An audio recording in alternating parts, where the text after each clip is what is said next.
Today for the SourceFed Movie Club, we're reviewing the film Last Action Hero. And this was one of my favorites in high school. Although it has lost some of the shine over the years, it's still pretty entertaining. Now, I have to start off by saying I disagree with Joe. This is clearly not Arnold Schwarzenegger's best movie. That's Conan the Barbarian.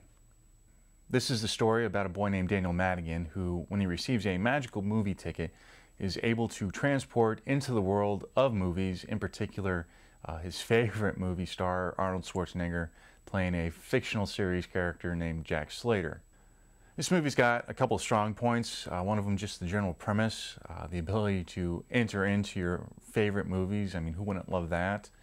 Another thing this movie's got going for it is the cast of characters.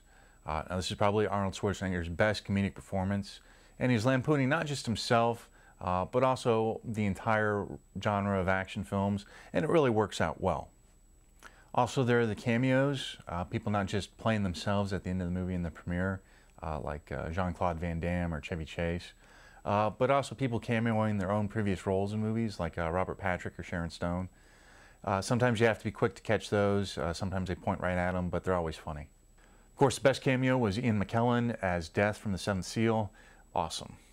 The best character in this movie, though, is the villain Benedict, played by Charles Dance, who works as a good foil for the action-heavy guy Arnold Schwarzenegger because he's more intelligent, refined, but still cold-blooded and ruthless, and you get a real menacing presence about him. So it's played extremely well, and really, Benedict is one of my favorite villains of all time. Now, despite the numerous times I watched this movie years ago, there were a couple things I picked up in this latest viewing that really stuck out with me. And the first was, the actual kind of satire, the cartoonish nature of violence in action films. And they point to this because if you notice all the props in the movie, and the movie inside the movie, are Acme products, like the Looney Tunes stuff. And we even actually see Danny watch a Roadrunner and Wile E. Coyote cartoon early in the movie. And then later when he's going through the movie world, all the glass panes are labeled Acme. The dynamite that the villains use is Acme dynamite.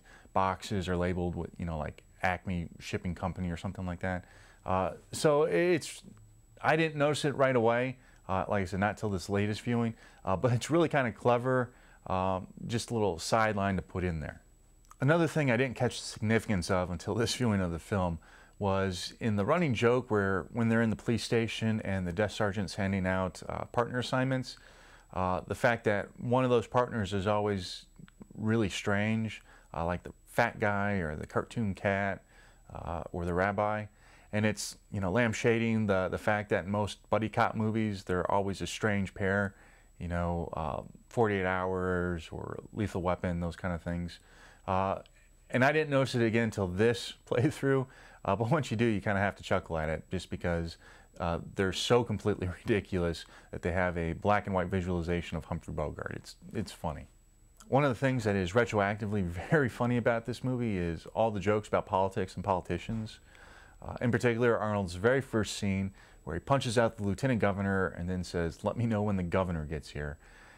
And this was years before he even considered a political career, much less that he would become the governor of California. So retroactively, that is hilarious. There is one kind of little thematic element I'd like to talk about, and yeah, this movie is a satire of action films, but there's also this kind of funny little metaphor going on. Now, Daniel is a super fan of the Jack Slater franchise. He gets so into those movies it causes problems with his real life. He skips school, has arguments with his mother, that kind of thing. And then he actually gets into the movies via the magical ticket, and it causes problems in real life because the villain comes out and starts killing people. So yeah, it's this funny little metaphor, but I think it was clever writing and it was well done. And you kind of have to be quick to catch it, but it made the movie a little bit more enjoyable for me. So I always found this movie really entertaining. Sometimes it's clever, sometimes it's slapstick, but it's always fun to watch. And the idea that you could travel into your favorite movies is really intriguing. I mean, think of what you could do. You could go shooting with John Wayne, or learn how to fence with the Three Musketeers, hang out in Las Vegas with Frank Sinatra and Dean Martin, or of course, the mother of all, a long time ago in a galaxy far, far away. Who wouldn't love to do that? So whether you're a fan of movies in general or just Arnold Schwarzenegger, I highly recommend the film. And that is my review of the film Last Action Hero. If you liked what you heard and you would like to hear more, go ahead and check out my YouTube channel at Cult of the Fanboy. And until next time, keep doing what you do.